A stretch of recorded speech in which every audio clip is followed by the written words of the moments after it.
Hello friends, welcome to my YouTube channel. Exercise 14.3 से question number 3 करेंगे।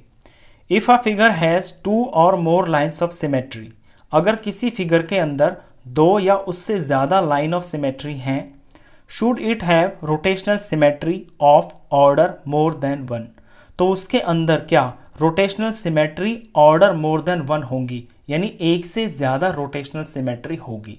तो इसका आंसर होगा यस। इस क्वेश्चन का आंसर होगा यस कि अगर किसी फिगर के अंदर दो या दो से ज़्यादा लाइन ऑफ सिमेट्रीज हैं तो उस फिगर के अंदर रोटेशनल सिमेट्री एक से ज़्यादा होगी। ये सही बात है। अब इसे मैं आपको प्रैक्टिकली करके दिखाता हूँ।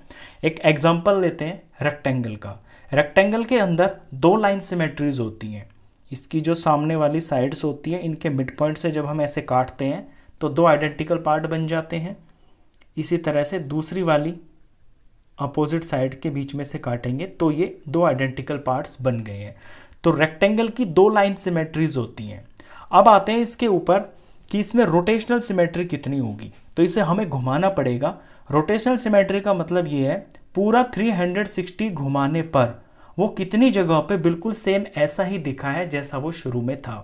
तो इस रेक्टेंगल को, लेट सपोज ये है ये रेक्टेंगल, अभी ये इस शेप में है, इस पोजीशन के ऊपर है। लंबा वाला पार्ट लेटा हुआ है, छोटी जो साइड से ये खड़ी हुई है। अगर इसको मैं 90 डिग्री ऐसे रोटेट करता हूँ, ये मैंने 90 डिग्री रोटेट किया है, तो 90 डिग्री के ऊपर ये रेक्टेंगल ऐसे खड़ा हो गया है। मैं इसमें दिखाऊं कि इसकी अगर ये ए पॉइंट है तो ये ए पॉइंट घूम के यहाँ आ जाएगा।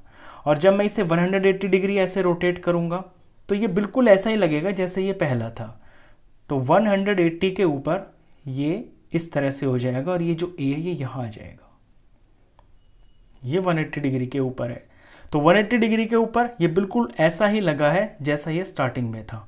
और करते हैं इसको 270 पे मैं इसे रोटेट करूंगा तो ये फिर से ऐसे वर्टिकली खड़ा हो जाएगा और ये जो ए पॉइंट है ये यहाँ पे आ जाएगा। और जब मैं इसे पूरा 360 डिग्री रोटेट कर दूंगा तो ये ए पॉइंट यहाँ आ जाएगा।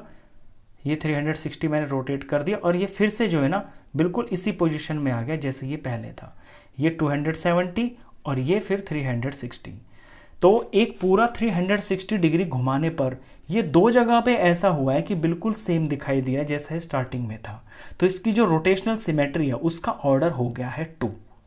तो यहाँ पे ये प्रूफ हो गया कि अगर किसी की लाइन सिमेट्री 2 भी है अगर, तो उसकी रोटेशनल सिमेट्री 1 से ज़्यादा होगी। तो इसकी जो रोटेशनल सिमेट्री वो 2 है। एक एग्जाम्पल तो ये हो गया कि मैंने यहाँ लाइन सिमेट्री में ऐसी फिगर ली थी जिसके अंदर 2 ही लाइन सिमेट्री थी। अब मैं ऐसी फिगर लेता हूं जिसके अंदर लाइन सिमेट्री 2 से ज़्यादा है। ऐसी फिगर ले लिए मैंने एक इक्विलैटरल ट्रायंगल।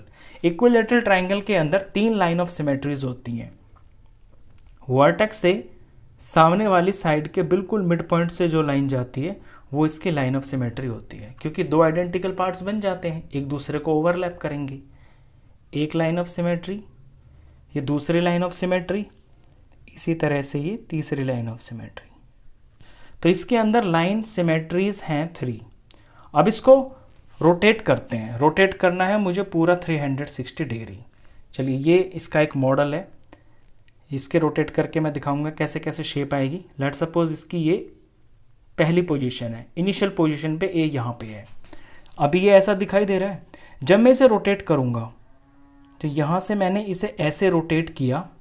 अब देखिए बिल्कुल आपको ये ऐसा ही दिखाई दे रहा है। ये रोटेट किया है मैंने 120 डिग्री के ऊपर। 120 डिग्री के ऊपर ये ट्रायंगल आपको बिल्कुल पहली ही जैसी पोजीशन पे दिखाई देगा और ये ए पॉइंट घूम के यहाँ पे आ जाएगा। जैसे ये ए पॉइंट पहले यहाँ था, लेट सपोज ये ए पॉइंट है, ये मैंने घुमाया तो ये यहाँ पे आ गया। अब इसे 240 डिग्री पे जब मैं घुमाऊंगा तो ये फिर से आपको इसी तरह का दिखाई देगा जैसे ये स्टार्टिंग में था। तो ऐसे घुमाऊंगा, ये 240 पे मैंने इसे घुमा दिया है तो ये यहाँ पे आ जाएगा। और फिर जब मैं इसे पूरा 360 पे घुमाऊंगा तो ये ए पॉइंट बिल्कुल वहीं पे आ जाएगा जहाँ पे शुरू में था और ये ट्रायंगल बिल्कुल ऐसे ही दिखाई देने लगेगा जैसी इसकी बिल्कुल स्टार्टिंग पोजीशन थी। तो ये एक ऐसा एग्जाम्पल है जिसमें लाइन ऑफ सिमेट्री 2 से ज़्यादा है। अब इसकी रोटेशनल सिमेट्री आप समझिए कि 3 है। पूरा 360 घुमाने पर ऐसा 3 जगह पे हुआ है कि ये ट्रायंगल बिल्कुल ऐसा ही दिखाई दिया है जैसा ये स्टार्टिंग में था। तो ये बात बिल्कुल सही है कि अगर किसी फिगर की लाइन ऑफ सिमेट्रीज 2 हैं या 2 से ज़्यादा हैं तो उसकी रोटेशनल सिमेट्री 1 से ज़्यादा ही होगी। ऐसा क्यों होता है? ऐसा इसका एक रीज़न भी है, क्योंकि जब हम लाइन ऑफ सिमेट्री बनाते हैं ना, जैसे हमने रेक्टेंगल की लाइन ऑफ सिमेट्री बनाई है तो ये एक एंगल बन गया है 180 डिग्री का। तो 180 डिग्री के ऊपर ये बिल्कुल सेम दिखाई देगा। अब जैसे ये लाइन ऑफ सिमेट्री बनाई है हमने, तो ये एक एंगल 180 डिग्री का बन गया है। तो 180 और 180 360 हो गया। तो 360 के ऊपर भी ये बिल्कुल सेम दिखाई देगी। इसी तरह से इक्विलेटरल ट्रायंगल के अंदर टोटल जो है यहाँ से यहाँ तक ये जो पूरा चक्कर है, एक पूरा चक्कर 360 डिग्री का होता है। और ये लाइन ऑफ सिमेट्रीज हैं इसकी 3। तो एक और दूसरी के बीच में ये जो एंगल बना है ना, ये 120 डिग्री का है। अब हर 120 डिग्री के मल्टीपल के ऊपर ये फिगर आपको बिल्कुल सेम दिखाई देगी।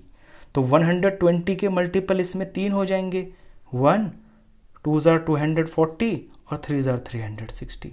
तो ये बिल्कुल सही बात है। अगर किसी फिगर की लाइन सिमेट्री 2 से ज़्यादा हैं तो उसकी रोटेशनल सिमेट्री 1 से ज़्यादा होगी। ये इसका प्रैक्टिकल रीज़न है जो मैंने एंगल वाला बताया।